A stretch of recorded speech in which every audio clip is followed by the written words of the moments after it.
Hi everyone, and welcome to 3DP Stories, the show where we interview businesses in 3D printing to see what makes them tick and the keys to their success. Today we're talking with Agustín from Flowalistik. He's built a successful business in the marketing and content creation of 3D printing. Let's see how he did it. Hi Agustín, how are you? Hello, thank you very much for having me here. It's a pleasure. You and I have been talking for months actually, because you are also running your own business, and we were exploring how we can complement each other, and it's a very interesting thing to do and to discuss here. Many open topics we have to discuss. The industry is changing Yes. quite fast. It is changing quite fast, and so many new businesses are popping up, like stuff that wasn't feasible up to like 5 years ago. So many new apps. Yes, well, for me, because I am the one experiencing it, I think the biggest change is how 3D printing has allowed small businesses to scale and become closer in terms of quality, coverage, and even the brand awareness as larger companies. Yeah. So on that topic, your business is, from my nerd background, is fairly complex and unusual. How would you say your main line of work is? And how would you explain your business to somebody that knows nothing about 3D printing to begin with? Okay, when you think about 3D printing, you think about physical products. But there's one layer below it, which are digital products. And that is something that has been booming and has enabled many people all around the world. To contextualize, I am a designer at core. I love designing. I professionalize as content marketeer, but I do design. I want to distribute those designs to the world, and I could either sell a physical product, which we know nowadays is super challenging, or we can distribute the digital files where by simply sending one PDF alternative to 3D model file, you can reach any neighborhood, any 3D printer in the world. That is my main income source when it comes to the distribution of digital products, although I have also been focusing in the last years in physical products too. But I would say digital products. That is the easiest way to get into the 3D printing world. Okay, so basically selling STLs and 3MFs in certain cases. Exactly. You distribute digital file. And where does your consulting and the marketing side of the business come in? Well, everything that is not being a designer at core comes from my other background.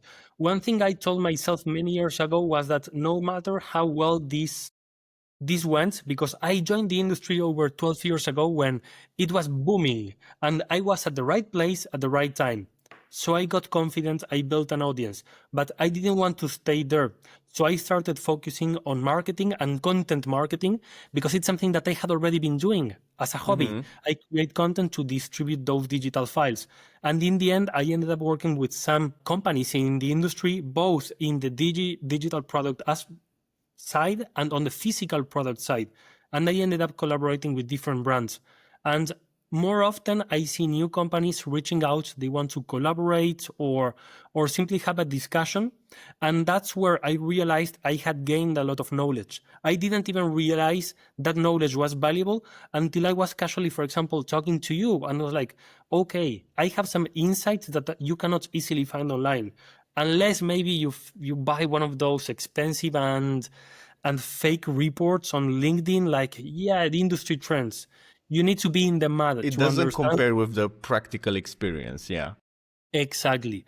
And that is very valuable. And I've been offering services for small 3D printing companies that would want to understand what the landscape looks like. In the end, as part of my job as a designer, I'm exposed and I need to use many different platforms. And my perspective as a user and also checking my competitors in those platforms gives me a view on how things are distributed, which platforms are booming, which ones are in pure decadence and they are no longer in the top of mind. And that is very useful for those companies that want to get into the industry, either physical products, digital, 3D printers, filaments, everything. So then the curveball question is which sides of these three sides, like selling digital files, selling physical products, and selling your competency in selling products itself, which side do you like the most? If you ask my past self 10 years ago, I would say design is the best. I would love to create products, which is what I really do. But what I found very interesting and frustrating at the same time is running a business, because there's nothing more complex and simple at the same time than trying to create a business, launch it, and taking my hobby and professionalize it. At some point, the business part is a lot more entertaining, because you need to think in advance. What are the industry trends? What should I be doing? How do I get to customers? Do marketing, customer support. So the running a business part is super interesting. And I think many people in the industry have realized that in the past couple of years by some content creators that went in from I design this to I help you launch your own business. And I'm in love with that. So I would say business part is the best one right now. The design part is from my past self, although I still very much enjoy it. I spend my free time designing. So then, since you have to maintain all of these areas, how does your usual workday look like? Well, you're asking me this knowing that I have a full-time job that is not related to 3D printing. I have a 10-month-old baby, which I try to spend as much time as possible with friends, wife, family. When do I have time? Usually after 10 p.m. And it's ridiculous.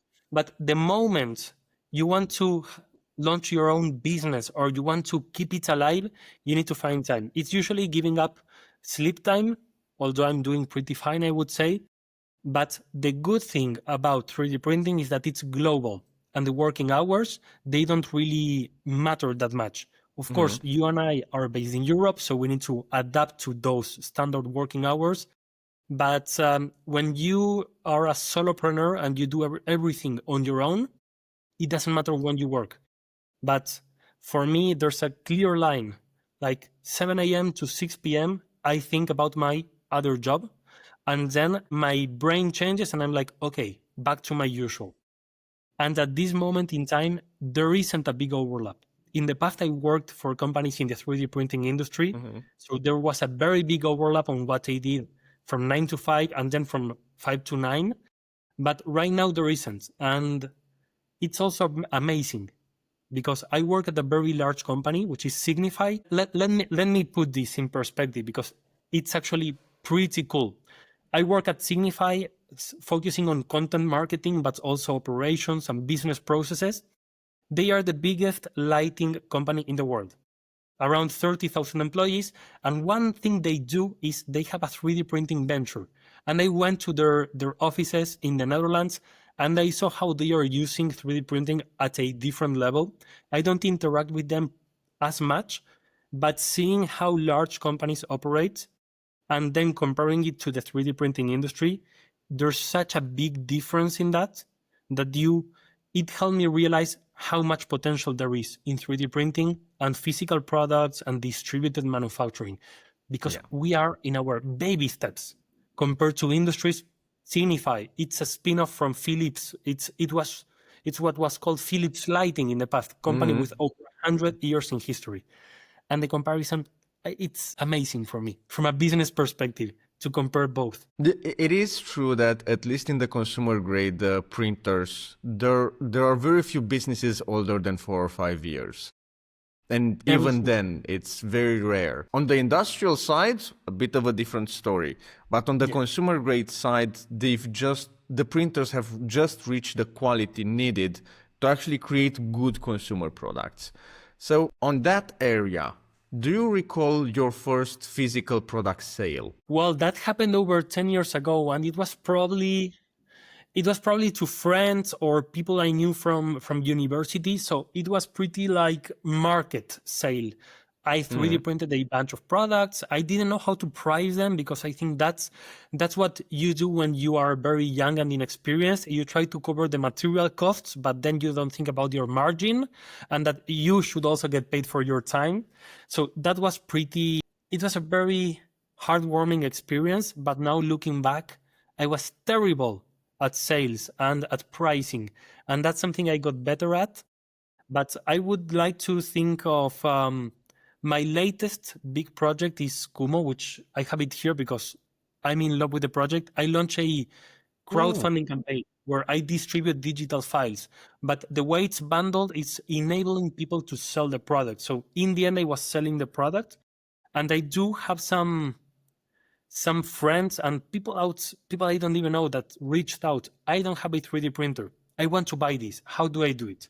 The first answer is there's people all over the world that have their rights. They have a commercial license for these products, but I want to launch a physical store, online store for my products. And the way I'm going to bundle everything together with packaging, with the all customer experience, that is very important for me. So the aspect of selling a physical product, offering an experience, not a product, is something that still needs to come. I have many ideas, but compared to the first sale to the one that I'm expecting to make in the future, I'm more excited about the one that is still to come. So I have to bite the nerd sniping bullet here. Have you seen MakerWorld's alternative to crowdfunding? They launched it fairly recently. Yes, and I used it, and I think it's pretty good. I think that they saw an opportunity there where people didn't know how to distribute or target big 3D printing projects. Because right now I design something and I want to distribute it. But if it's one small thing, like my phone, something simple, then I simply share it or share the file. But what happens if you have a project that has taken you 3-6 months to develop and it's fairly complex? How do you position that? Because selling it's very difficult if you want to do it on your own. At the Maker World, built with their crowdfunding feature, a way to present complex projects and build an audience and nurture, because this is my experience only. But I launched a product expecting to offer something to the people that back the project. But at the same time, since a crowdfunding has an active campaign part, people were sharing feedback on the project while it was still active. And that helped me elevate the project with new stretch goals, with new design ideas, accessories, components. So the crowdfunding functionality, I think, is the best thing that has happened to MakerWorld and let's say the industry this year, because more people got visibility on this way to fund their projects. So how do you think it compares between MakerWorld crowdfunding and traditional crowdfunding like Kickstarter? Well, the biggest thing and the reason why I recommend MakerWorld crowdfunding is that if you go to MakerWorld, it's because you most likely have a 3D printer and want to make stuff. So on MakerWorld, all the crowdfunding projects are just about that. You want to get a digital file and you want to make it. So the audience is perfect. If you go to Kickstarter, let's say, you will find more people interested in a physical product. So the match will be more difficult. Your 3D printing project only fits a very specific audience that visits Kickstarter.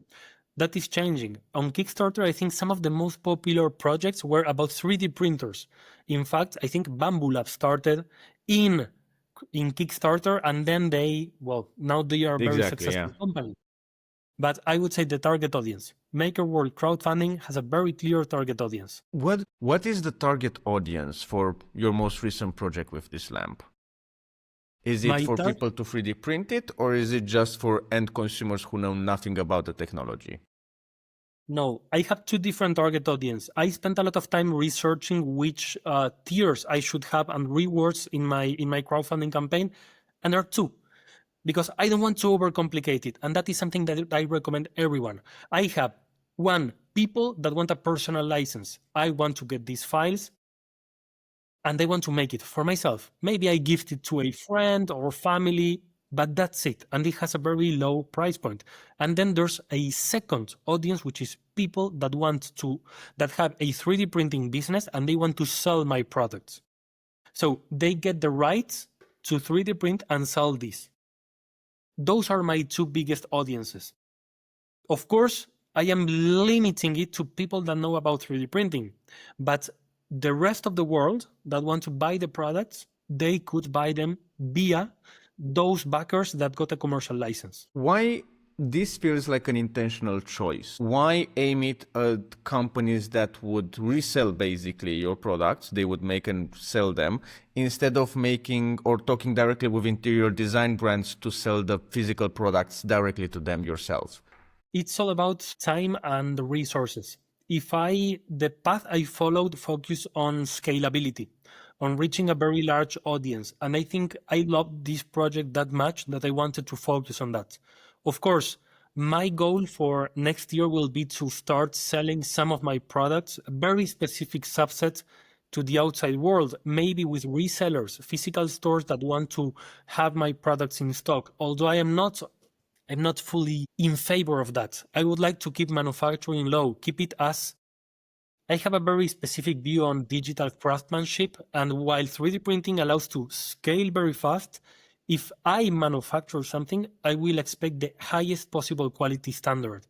And I want to keep control of everything. Not that I'm a control freak, but We all are. It's 3D printing. We are all perfectionists here. Yeah, we are all perfectionists, but the moment if I wanted to 3D print, and this is very related to your business, and we've discussed this, if I want to 3D print, I'm based in Europe. I can easily sell to Europe. Okay, so that target is covered. But what about Southeast Asia? What about Latin America? What about North America? Shipping costs, tariffs, custom fees, those are huge. So That's what we need to talk afterwards, though. Because we have 10 USD global shipping, because we have farms everywhere. But that's beyond the podcast. It may be beyond the podcast to discuss this, but that is the reality. We are in a world that spent decades globalizing for then to establish digital or invisible barriers via tariffs. Protectionism is what's trendy right now, and we need to live and work around it. And the best way to do it, print farms. Local print farms, but the key issue for me is how to take care of quality control and which components are used. And that is it's an impossible... Which is a hard problem. It's right? Very hard. You have to actually build a relationship of trust with every single print farm if they are to carry your designer name, your brand name. Exactly. If they do a poor job, then it's my brand the one that's damaged. And I'm not thinking only about revenue, because here we are talking about B2C.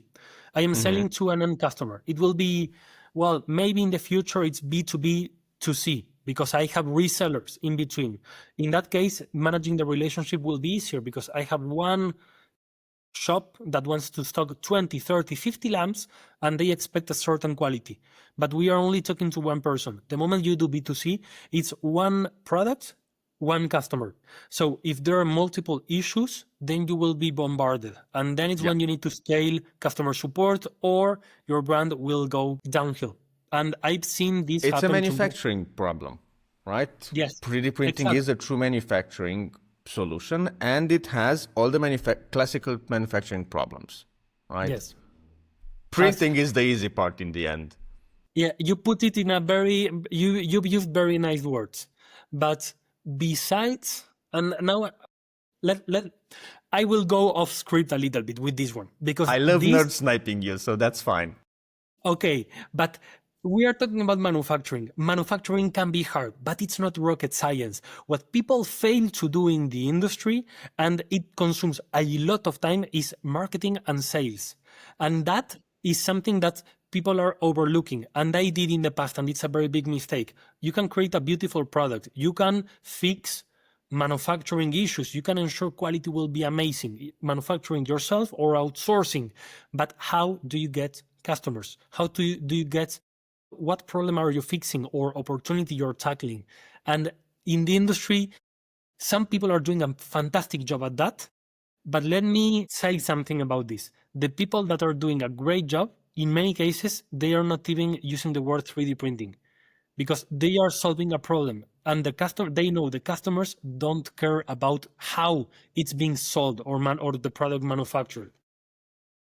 That has been our experience, and I'm starting to think I need to make a podcast with just me talking about our main customers Because yes, we've been through hundreds of customers and literally all of the successful businesses, the ones that really do well and go on to only take care of the 3D printing business. They don't have other income streams. Never say that it's 3D printed. They might mention that it's PLA, but nothing else. Yes, That exactly. and they have extra parts. Because a Yes, 3D printed product, 9 times out of 10, it's not truly finished. Right? yes, It needs a bit of extra. You have controller grips. Okay, you need a little bit of felt to make sure that you don't scratch it. You have mounting plates for monitors. You need screws so the customer doesn't actually have to go to a hardware store to purchase the screws. It's those little details that make the shop really successful. absolutely, absolutely. So many details that cannot be solved with 3D printing. You need to go ahead, use off-the-shelf parts. That's not a problem.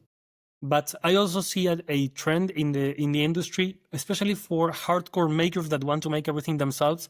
They try to 3D print everything, all the components, and it's like, no need to overcomplicate. Use a screw. As simple as that. I know we are not at a point where we need to do EPDs, which are environmental product declarations, and talk about the CO2 emissions and how to recycle. We are not there. So why are we overcomplicating stuff? I must say in favor of those people that if you 3D print everything with one material, it would be easier to recycle. But sometimes the engineers take control of everything and they want to over-engineer stuff because it's fun, but the customer will not value it. In some cases, it will be a downside for them. And at the end of the day, there are many more shops that sell random crap from an engineering standpoint. Like those products have little to no engineering value, but they sell like candy because they have the selling part is done right. They have the marketing, they have the channels, they have the SEOs, they have everything. Where you have engineers with truly astonishing products that don't do any selling because they imagine it's going to get done by itself and they never actually make it in the industry. Yes. The only case where I can think of products made by engineers that are incredibly well engineered and that are successful is in those cases where the target audience, that the user persona for that product are also super geek engineers. I can think, for example, there's this keyboard company called Work Louder. They become really popular during the pandemic and the lockdown, and now they launched a 3D printable keyboard, or at least the frame. That product is super over-engineered. It's fantastic, but they say it's expensive, and if you are not willing to pay for it, then you are not fully our. They made the 3D printed one to lower costs because they knew they have a target audience that would like to buy their final products, but they can't because it's too expensive. So they made a more affordable version. But the biggest example of product that I think it's incredibly well engineered and has a very specific audience is the Mako multiplier. I worked at Mako for 3 years, and that is a pressure forming machine. Incredible engineering, how they made a big industrial machine into a desktop machine. And I could, in many conversations with the founders, they were like, we need to create content where customers realize, or visitors or viewers or followers realize we are such engineering nerds, because great engineering can also be a great marketing asset. That sometimes works, sometimes it doesn't. But the geek conversations with the engineers were fantastic because we were like, this product is so good from an engineering perspective, and trying to leverage. We are so geek about engineering that we are going to use it as marketing. But you need to make sure that your audience enjoys that and appreciates that. In some cases, people will not care because they are not engineers. They simply want to use the machine. In those cases, the marketing value is reduced because it doesn't help conversion. But it really depends on which angle you're approaching your marketing, and you have to have an angle if you're going to do it right. So on that topic, for each of the sides of your business, how did you stand out from the competition? How did you create your brand, and what makes it unique? I must say I'm not the best, and in many cases I don't stand out. I struggle. In the last 12 months, I really struggled because, and if the people listening this are creators or run their own business, you'll know how it feels to spend a lot of time looking at competitors and asking yourself, how did they do it? Trying to break down their method and understand what really clicked with the audience or with the followers, etc. And you try and you fail. For me, the best thing to stand out is have a business mindset. That has really helped me. Be pragmatic. Don't see a failure of my designs as a personal failure, but as, okay, this didn't resonate with the audience. Move to the next project. In the past month, 2 or 3 months, I published, let's say, publish digital products, functional products that I want to target to a specific audience. Out of those 5, I think 3 failed. And I had very good conversation because I'm doing a partnership with a Med Design studio. I love what they do, but we were like, I think we did a good job on content creation, on understanding the problem, on the design part, adding some personality and soul to the design. They didn't work. And then I spent 4 hours designing a random design that I thought would be fun, and that really worked. But on social media, especially connecting with the audience, it's very difficult. There is no cheat sheet. You will need to do stuff, fail, learn, and repeat. So there are a couple of sayings in the startup world that seem to fit this precisely. On one hand, there is the saying of fail quickly. The concept Correct. of, hey, you're gonna test this idea. If it's gonna fail, you don't know that from the start. So if it has to fail, you need to move as quickly as possible to find that it's gonna fail. So go full force into that idea, see what happens. Another saying is to test everything. Like, yes, this might have worked for a product, but for the next product, it might be very different. After you've tested it for 1 week or for 2 weeks, depending on the use case, you try a different approach, see what happens. The key always being to never fall in love with your product. The second you fall in love with your product, you're no longer interested in what the market is actually cares about. It's about you, it's not about the market. Yes.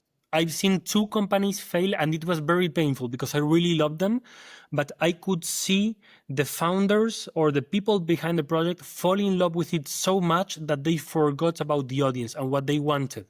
And those were products that were expensive to some points. So they were like, yeah, we are making it better. But we were all saying, it's too expensive. Like, it's beautiful. But what's killing the product is the price point, because you expect it to be so good that you cannot make it affordable.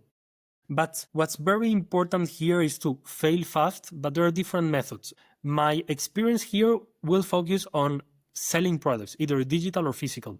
One thing that became really popular is building in public. Mm-hmm. And that can be done for software, it can be done for hardware, it can be done for almost any type of business. Founders saying, I'm launching my business about this, let's build it together. And you show everything that you are doing. That is risky for 2 things. There are 2 reasons. For me, it's the first one, you're exposing yourself to competitors, although you have leverage because you are building the brand as you build the business, and that's something they cannot steal from you. But the second one is building live also requires spending time on social media, on creating content, publishing it. And in some cases, it can be daunting, the amount of time you spend sharing on social media rather than building. Going to give your business a future is building. But maybe we're wrong about it. That has been our personal experience as well. Building in public, unless you have a lot of experience with social media so that it takes you very little time to actually share orders or the stories, it's very hard, right? It takes a lot of time and a lot of expertise, which at least we don't have. Do you reckon, would that be the biggest lesson you've learned the hard way? Or is there something even bigger? I failed so many times. People don't really share when they fail. And I find it depressing, especially on LinkedIn. That platform, people only talk about their successful careers. It's like, come on, you need to fail a lot to become good in your domain. The biggest lesson I've learned is think from a business perspective also. I took my hobby and professionalized it, and that meant making terrible decisions for many years, trying to focus on what didn't matter. The biggest example for me, and it was a very eye-opening experience was in 2021 and 2020. During the pandemic, I doubled down on creating on social media. My key metric, growth, number of followers. Looking back at it, why did that matter? What did it bring to have more or less followers? And I spent, on average, I think 3-4 hours a day of my free time. I neglected family, friends, my relationship, because I was like, I need to create content. Well, the thing I neglected the most was sleep, to be honest. But I ended up being really burnt out because I had a content calendar and my goal was to publish the content. But what came after that? And that completely changed my perspective on marketing. And that's why I think it helped me become a better marketer. You do marketing to achieve an external goal, build your brand, increase sales, build a community. But followers, because followers, that's a waste of time. And that is my lesson. That's an interesting topic because it centers around what metrics you should track in your business. And how do you reckon it changes when you're a small business just starting out versus you're established versus you're a bigger business in terms of what metrics you should be tracking? Well, sales. If you don't make money, your business is done. How do you get to sales? Then you need to trace back to what is your funnel and the customer journey there. And you need to create as a content marketer, you have a customer journey from the moment they discover you until the moment they give you their money, or there's an exchange. They give you money and they get a service or a product. You need to create the content or the marketing assets so that in the customer journey, they move to the next step, to the next step, to the next step. It can be very simple, but it's usually not that way because in marketing, we have something terrible called attribution, which is very difficult. How can we measure if the user saw this Instagram post and that led them to fill out a form to get a white paper? So now they are part of our email automation part. That is very difficult. The key for me is create valuable content. If you create content that is really helpful, you've already done most of the job because you know you are answering their questions and that helps build brand. You are saving time to people. I see that as the key metric. You have one metric, but you need to break it down. Number of views, yes. Number of clicks, session time if you are talking about a website. But it's, for me, as an example, to land it down. As a designer, if I share products, the key metric for me is downloads. Not number of views and likes on Instagram. No. Because I need to get the number of views and then get the number of downloads. And that will give me the conversion rate. How many people saw it and then went to download it. And I see many people in the 3D printing industry as designers focusing on the wrong metric. I go see their videos, 1 million views. Come on, how did they do it? Let's copy their format, their hooks, their CTAs. I go to their pages, 5 downloads.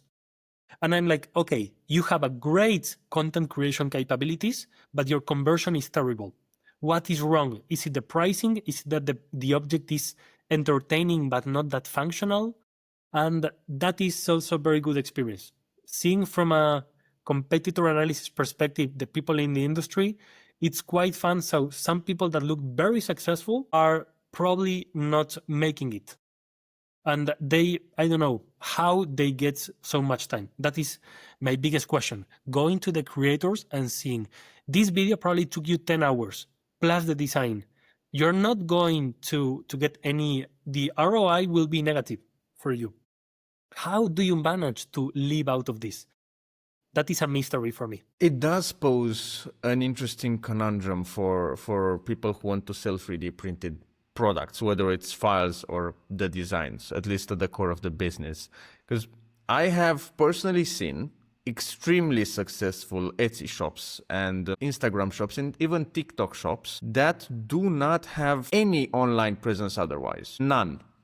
And they are generating 200,000, 300,000, 400,000 euros a year in revenue. It's like, how? Turns out, in most cases, they built the trust in their brand on that single platform. And They have Google searches and Reddit pages dedicated to their brand that they did not get involved with whatsoever. People just naturally came to them for the quality and for their very specific niche. Like they picked a niche and they stuck with it. I have an opinion on that. I have a lot of experience with Etsy for a business I never promoted. This is the first time I'm telling this because, and I'm not going to mention the business name. I ran a business on Etsy for over a decade, zero social media, zero nothing. But I've seen Etsy change as a platform too. What happens is if you're on Etsy, they charge you very high fees and you pay ads to be on top of the search results. So in the end, people buy your product depending on how it looks, how it fits their needs, and the price point and shipping costs too. But you're paying a high cost because you rely on Etsy traffic. Etsy gets a chunk of your sale because they are bringing in the traffic. And that's one thing. But the problem is the moment Etsy changes the algorithm, or there are big changes, like for example with tariffs, then you are done because all your business depended on a third-party platform. And I understand successful businesses there. They have great products, so they naturally sell. That makes sense. But if you build all your business on one platform you have no control over, then you are exposed to big headaches in the future if that platform pivots in any way. Yeah, because there is no reason Etsy would listen to the 3D printed sellers. They are too small of a market share for them. So they can change on a whim and your business goes down the drain. There are actually a couple of people who've made videos on this because it has happened to them. But I am geek enough. I told you, I'm geek about the business part. 2 days ago, I was having breakfast checking the stock price of Etsy. In the last 3 years, it's flat. They were very high 3 years ago. They went down. That shows the trend. But I was checking also on Google Trends, Etsy.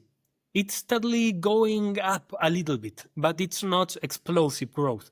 And there you can see that Etsy not killed themselves, but now there are so many products and people are doing drop shipping, selling crap. Etsy originally was for handmade products. Right now it isn't.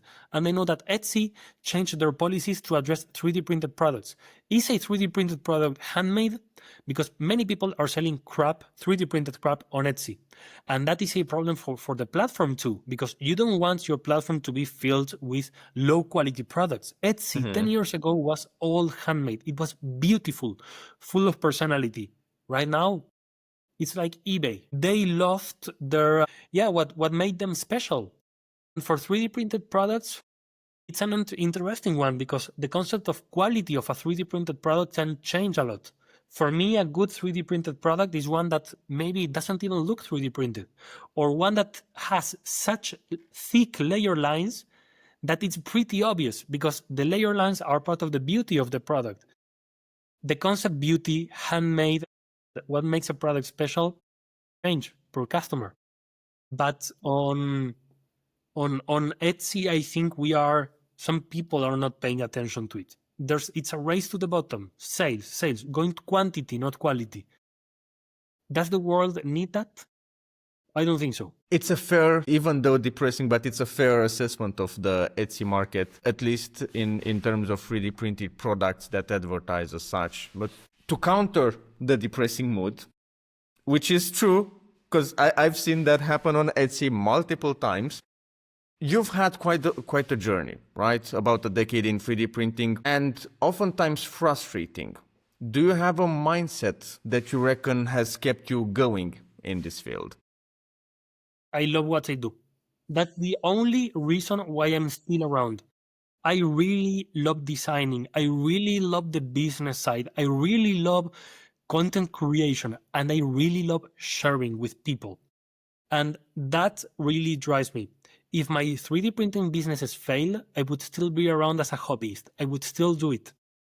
But right now, the way I see it has different perspectives because of the business part and my experience as a marketeer. But I don't know, maybe once every week, someone reaches out to me and say, I'm getting started. Do you have any tips? The 2 tips I always share because I don't have time to over-explain myself and go through this. We will need another podcast for each people that reaches out to me. I tell them, first, Don't be afraid to fail and share with people. Expose yourself. If your design is bad, you will see it on numbers, on comments from mean people. There's a lot of mean people online that will let you know, but there's also nice people too. And the second one is have fun. If you are not having fun in your journey, move, find something else. Life is too short to focus on something you don't like doing. So that's advice for somebody that's just starting out, which is, honestly, it is important to have passion. And from our experience, for example, with multiple businesses, it's also to have somebody else in the business, not just yourself. But that's not always a luxury that everybody has. But what advice would you send back in time to your younger self? Whoa, that would be a very long conversation. The have fun part, I think I'm still following my own advice, but I would say have more of a business view and value your time. When I got started, I shared everything for free. I was having fun, but at some point I started professionalizing that, but I didn't do it the right way.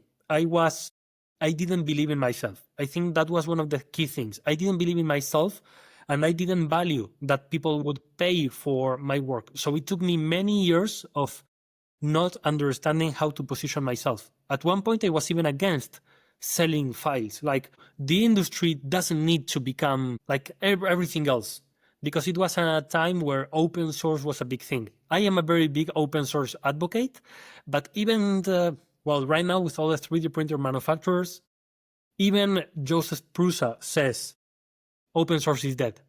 And it is, because It's not financially scalable. Exactly. So my perspective would be focus on the business side, because if you give away your time for free, it means you are not getting time to do other things in your life. And maybe I can guarantee I have so many other things I want to do in my life. So I either make it right or I don't do it.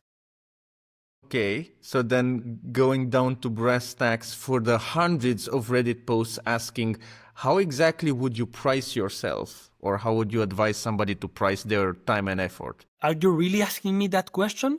Are you putting me in that position that you know that I've struggled for a decade on how to get an answer? I think I still undersell myself, being honest, but I know that I'm more expensive than other people.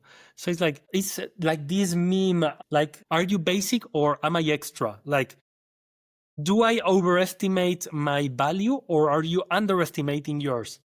And it's very difficult because when it comes to time, cost of living changes on each country. So a person in the US will charge a lot more for a product compared to Spain, compared to Romania, compared to Australia, Japan, Russia, South Africa, Argentina. The price point changes, but when you are selling a digital product, then that doesn't matter. So I could say that if you are selling a digital product, you need to check worldwide, because your audience may be in the US or Argentina. You know, for the US, you will be cheap. For Argentina, you may be expensive because of currency exchange. So you need to find the sweet spot. But competitor analysis. If you want to know how to price stuff, look at your competitors. Because if you are too cheap, you know probably your margins are not good enough and you will be at a loss. But if you're too expensive, it means that maybe you have competitors in countries where labor is cheaper and the cost of living. So you will never make it unless you differentiate yourself. So the short answer, look at competitors. The long answer would be understand how much you need to live or scale your business and evaluate if you are selling the right type of product. That has generally been the advice I've seen a lot, and the advice I've actually received multiple times from my friends during various points in life, where figure out how much money you're supposed to make, like how much money do you need to live, how much money do you want to make, and do a bit of back of the napkin math to figure out what do you need in order to survive from that. So doing just that particular activity as an 8-hour-a-day job, what do you actually need to price it at? And you might find that it's not actually feasible. You might find that when compared to competition, you are so overpriced it just doesn't make economic sense, which happens a surprising amount of times. Yes. Would you advise somebody just starting out, coming from the nerd side of 3D printing, would you advise them to sell physical products, to sell commercial licenses, or to sell normal files, or It all something else depends. entirely? No. From my perspective, I'm already doing 2 of those, and I want to do the third one soon.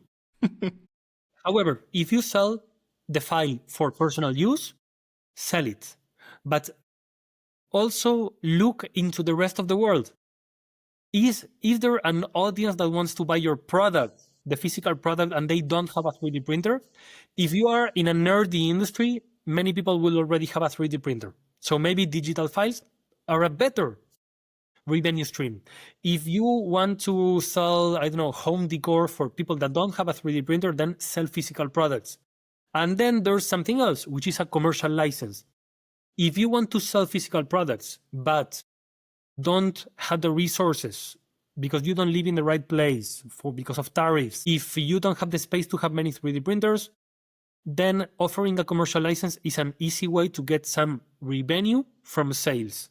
There are many different business models. You can charge a fee per sold item. There's also a flat rate, which is very convenient and simple.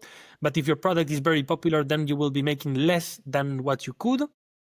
So I would say find the sweet spot. But if you offer a commercial license and at some point you launch your own store, know that you will have competitors that you created yourself. So you need to be prepared for that. And that is something that will be challenging for me. About using print farms in order to get around the production issue? Because not everybody has a giant space to put all the printers, let alone the investment money. That is what you are supposed to be solving. Shameless plug. Yes, but it's a very good question. Imagine if I don't have a commercial license and I don't want to manufacture the products. For me, what would be very important as a creator also, and an engineer wannabe, is the product quality. If I cannot see the product manufactured in the US for that market, how can I ensure it will meet the criteria? There should be some standards set up in advance, and that requires being professional. It's not like reaching out to a random person in the US saying, hey, could you manufacture for me? Because I don't know if they can commit to the quality level. You need a trust platform. process. Exactly. You need a platform where you can collaborate and you can set the pricing, you can set the margins, you can set which exact materials and 3D printing settings. 3D printing settings make the difference between a cheap, crappy product and the best one in the market. So that is something you will need to agree on.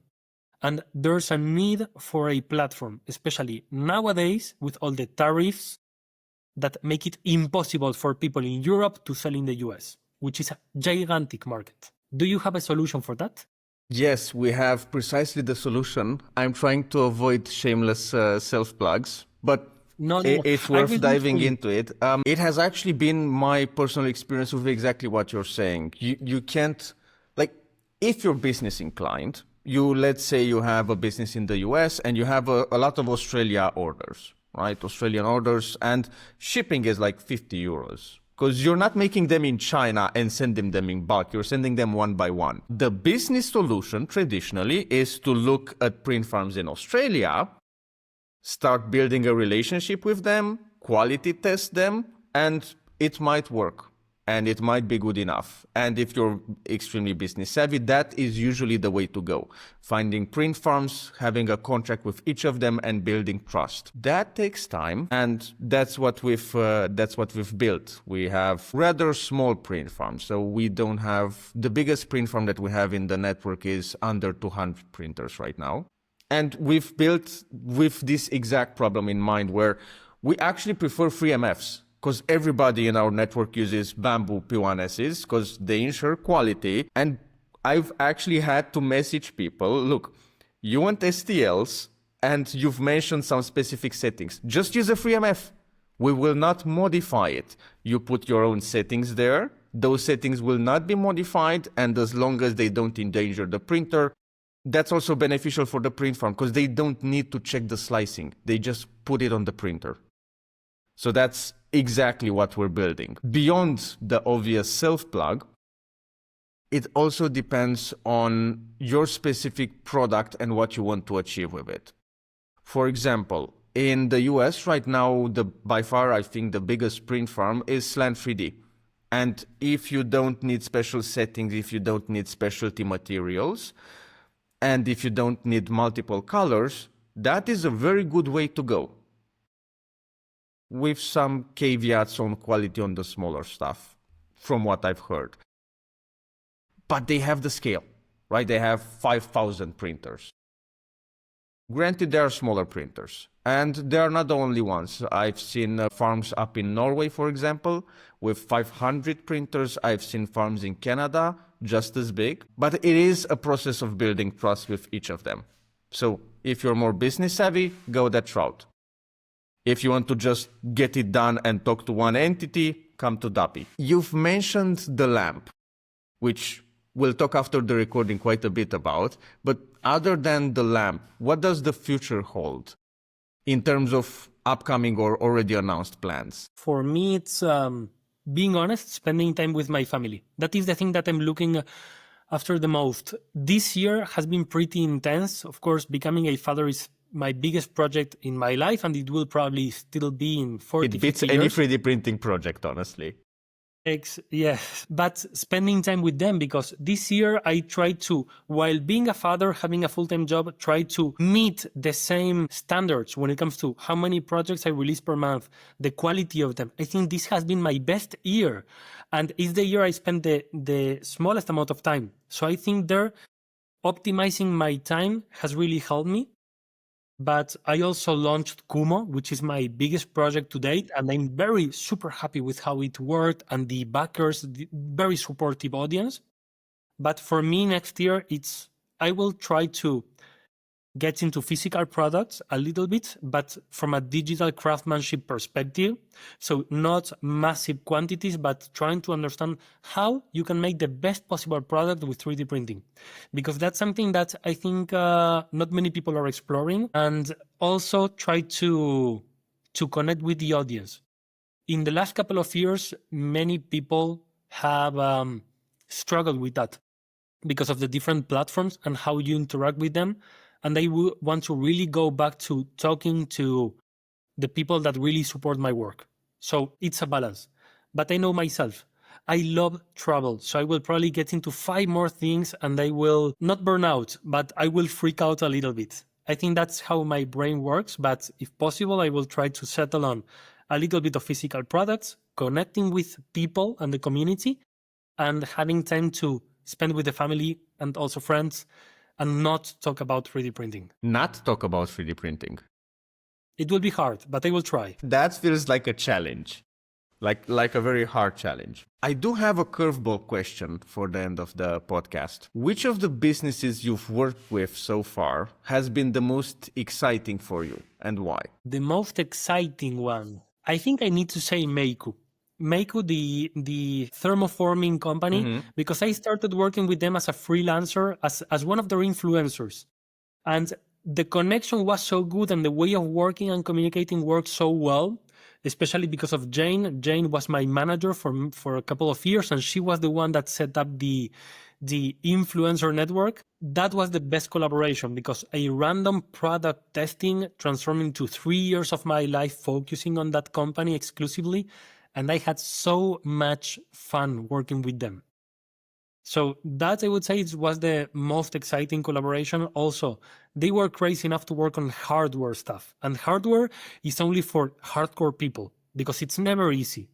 Especially in the last 5 years with all the ups and downs in the industry and supply chain. Those were some tough months, especially for the supplying team. I am the proud owner of one of their vacuum forming machines. It's one of my favorite toys, even though I don't use it nearly as much as I want. So I definitely understand your passion about that. Yes. What about in the 3D printing sector? In the 3D printing, if I had to think, yeah, because I've been here for so long that some collaborations happened a decade ago and they were really small but meaningful. But maybe from a perspective, I will say this one because I'm a very nostalgic person. It's my first collaboration with Ultimaker. I was 20 years old, I think, and Ultimaker was the big and the best 3D printers on the market. And I got to collaborate on them, showcasing on their website and in some of their trade shows some of my designs. I was 20, 21 years old. It was a dream come true for me.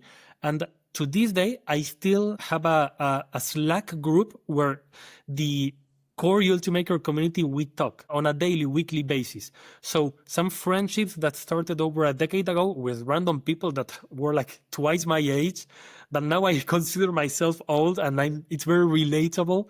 So that was very, very special collaboration for me. And that lasted for many years because I beta tested their products for 2 or 3 generations. Wow. Ultimaker 2, 3, and S5, and seeing how the company evolved and scale, that's really valuable. But I couldn't say. I collaborated with, I think, over 20, 30 companies, and I always choose companies I can trust in, and I don't know, every company has something special nowadays. It feels like the right industry to be excited in. I love it. When I was a kid, I dreamed about making my own stuff, and 3D printers make it real. So how can I not be excited? My inner child has never been more alive than right now. With my 3D printers back here, I make stuff, I press a button and poof, I have it. For me, it's magic. And the way it's also helping the world, that from a technological perspective, I think it's a very good industry, although it's consolidating. There's a lot of hype. I'm a very pragmatic person. But the core technology, it delivers what it promises. And I'm very happy about it. It's about time to not have to be an engineer to use a 3D printer, which is extremely exciting. Do you have a final message to share with the world, with everybody that watches? Make stuff, share it, have fun, but also think from a business perspective. Don't forget that. That's it. It's hard for 3D printing people to not have fun. Honestly. On that topic, thank you so much for your time. It's been amazing. And to everybody, thank you for watching. Let us know if you have any questions or any recommendations for businesses you'd like us to interview. And we'll see you next time. Have a good one.